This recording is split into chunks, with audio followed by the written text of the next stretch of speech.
There's no secret formula for scaling support and boosting customer satisfaction. But there is the all-new Service Hub from HubSpot, bringing service and support together in one powerful platform so you can deliver the best experiences possible and free up reps' time with an AI-powered help desk. Also, you can keep customers happy. Secret's out. Service Hub is a game changer. Visit HubSpot.com/service to learn more. Hello, everybody. Welcome to Monday, June 3rd. I'm John Weigell here with Martina, Bretous, and this is the Hustle Daily Show.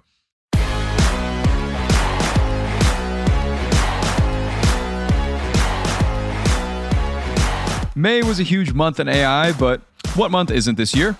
OpenAI launched GPT-4o, Nvidia announced a ramped-up chip production, and much, much more. Today, Martina Bretous, the editor of HubSpot's Next in AI, returns once again to discuss these updates in AI and what they could mean for our future as we become a more AI-dependent world. We'll get to all that in a bit, but first, let's give you the hits and headlines in business and tech. All right, starting us off with Google. Google says it, quote, made more than a dozen technical improvements to its AI overview system after some recommendation gems, like telling people to add 1/8 cup of glue to pizza sauce to keep toppings from sliding off. There's many more out there, too. Next, Boeing scrapped a test flight of its Starliner spacecraft again this weekend, about 4 minutes before launch due to an issue with a ground computer. The next possible opportunity will be on Wednesday. Let's hope their software stays up to date for that one.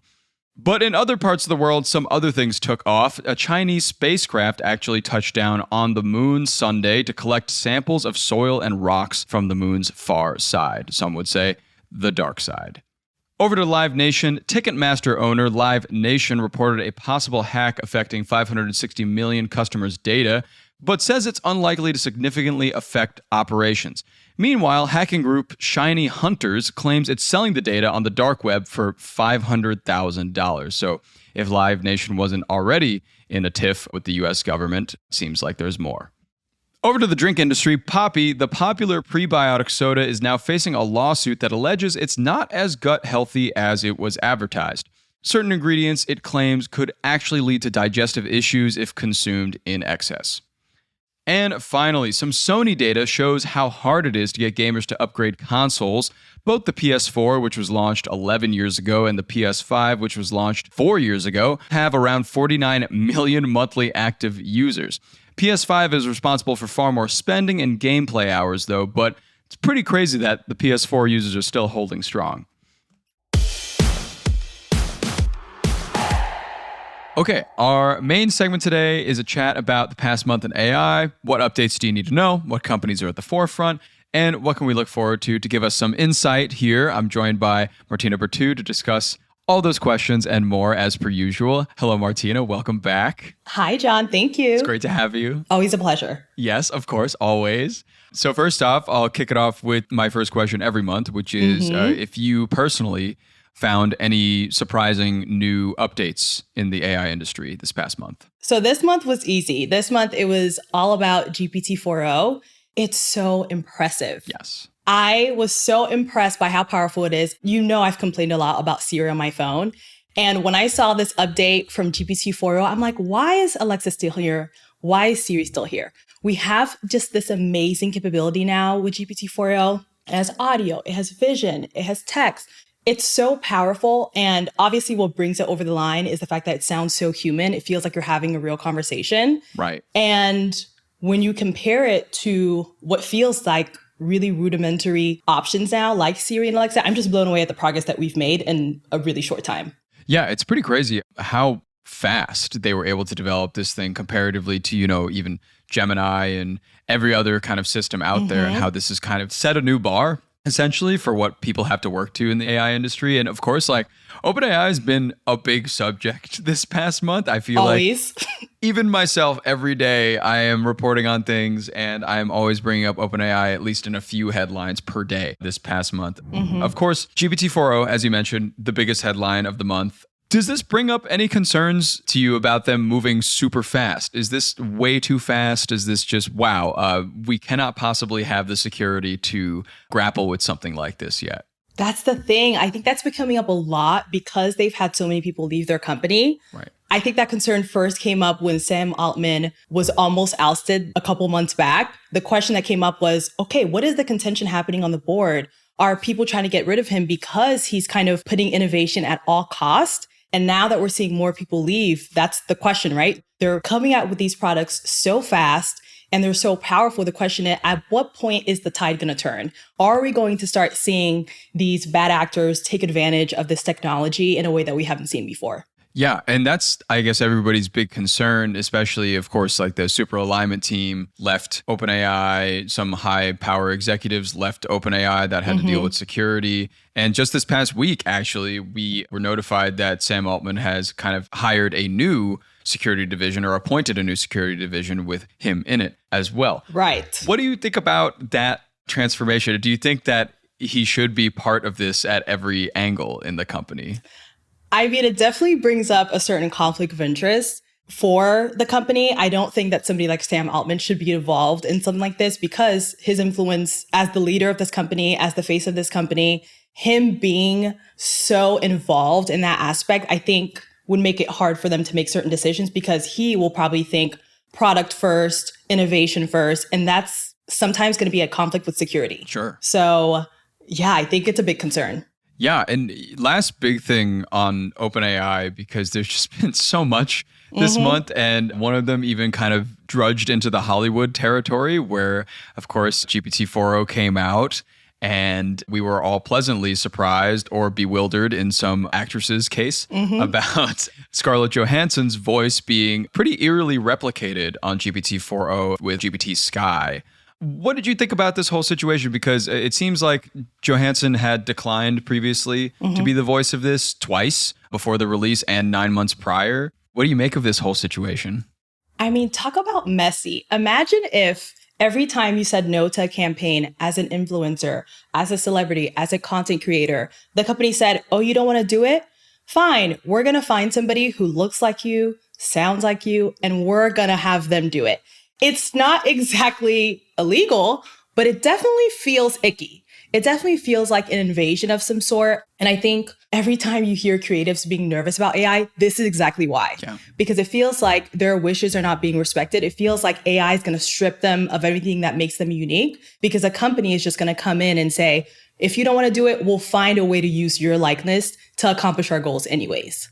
Yeah. And the legalities are really murky. Scarlett Johansson's lawyers have been talking a lot about this in the press, but also Scarlett Johansson has brought up this larger concern kind of you were hitting on about deepfakes. And that's been a concern for a little while, but deepfakes and fake voices being able to skirt legal repercussions. Is that something that's going to just get worse over time? Yeah, I could see that getting worse. I think with the presidential election in the US coming up soon, and obviously that recent Taylor Swift deepfake that came out, we're just seeing a lot more awareness about how AI can turn bad with these deepfakes. So there's a lot more awareness. And we've seen lawmakers in California, Nebraska, Idaho, Kentucky. They have all come out with proposals to help curb the creation of deepfakes, either specifically related to the election or just more generally. So we're seeing some movement, but obviously there's no kind of global federal law in place to regulate AI.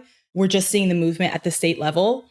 Is it going to move fast enough to help curb this?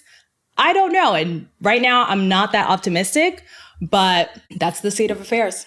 Yeah, I'm happy that you mentioned the upcoming presidential election because kind of in that route of voice cloning, it's become more of a problem lately, obviously, but something happened this past month where someone got fined about $6 million for cloning Joe Biden's voice for robocalls and all that kind of stuff.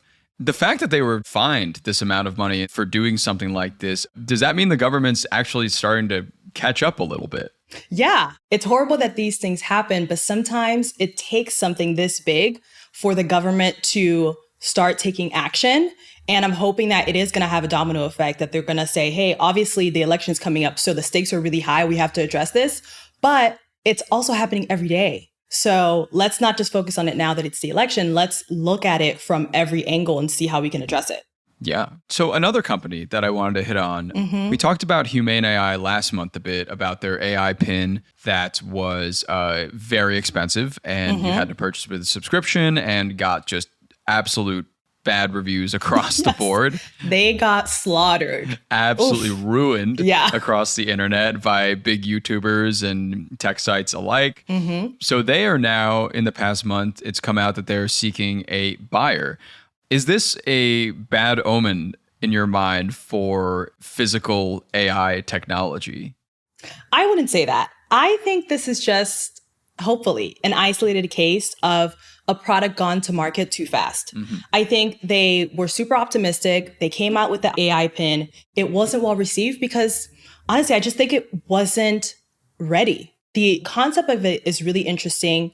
I think it was a little too futuristic. It wasn't super user-friendly. I do think that physical AI tech can be super successful. I think what we're seeing a lot is companies jumping the gun, going out with products that are not ready for market and seeing that obviously the public isn't receiving it well and then having to retract. So innovation at all costs clearly is costing a company like Humane right now. But if companies just take a little bit slower, I think we could still see physical AI tech do really well in the market. Yeah, I mean, innovation at all costs. I feel like that's the theme of this past month in this industry. And some other company that is really, really working to innovate and continue output is Nvidia. They're on top of the game. Physical AI, nobody can keep up with them right now in the chip market, although there are contenders. And Nvidia just announced that they are going to start manufacturing new chips every year instead of the usual biannual chip manufacturing. Given all of what we've been talking about today, all of the fast innovations across the board, are we moving just way too fast here? And are there any consequences for just barreling to the end of this industry right now? I mean, we can't even touch on the consequences. We've seen them in I think we've seen little specks of them, but the consequences are endless. It could go so bad. For how good it could go so bad. We haven't even seen it. And in terms of moving too fast, for me, when I think about that, I really think about regulation. And I think it just constantly highlights to me how far behind the US is in terms of regulation. We're behind compared to a lot of other regions like the EU, who just came out with the AI Act that they passed recently. And they've been making some really good headway. And we're still kind of figuring it out. And so when I think about moving too fast, I really think about making sure that the guardrails are in place to make sure that if AI companies do something that kind of threatens us as a society, that we have these guardrails in place to be able to stop them. And so far, everybody's just kind of doing their own thing. Obviously, Biden had his executive order and we're seeing some movement. My fear is that AI is moving too fast for regulation to catch up. And, you know, the hope is that they're going to catch up eventually, but is it going to be too late? Yeah. And how bad does it have to get for that to happen? Right. And that's something else, too. I'm glad you mentioned Europe because Europe has been kind of at the forefront of this whole thing of being able to get in there and regulate. And then part of that might be because there are a lot of AI corporations based in the US that are a little more threatening to other countries, I would assume, than to our own, where, we're over here, capitalist country, just trying to make some money, I guess. Yep. So that's the big difference, it seems. But yeah, anything that you would also look out for in the next month as we enter the summer months? I don't have an answer. I'm kind of just open to anything. Everything is always coming out with AI, like you said in the news. Every day there's something new. And I just am keeping my ears and eyes open, but nothing specific because I feel like I can never anticipate what's going to come out. Totally get it. I will be in the same exact boat as that. Yeah. Just, a little more frightened, possibly. Oh, definitely. It goes from excitement to terrified, back to excitement to confusion. We just kind of hover around each of those. That's it. Yep, we're in the middle of that Venn diagram. Yeah. Well, thank you so much, Martina. Again, really appreciate it. And we will see you in a month. Yes. Thank you, John.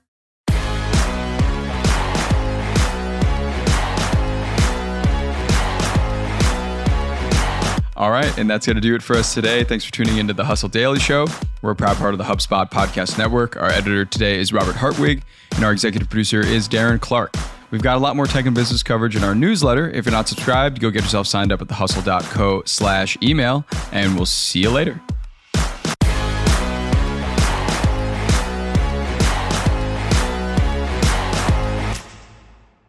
Hey, everybody, I got a great podcast to tell you about. It's called Truth, Lies, and Work, and it's brought to you by the HubSpot Podcast Network, the audio destination for business professionals.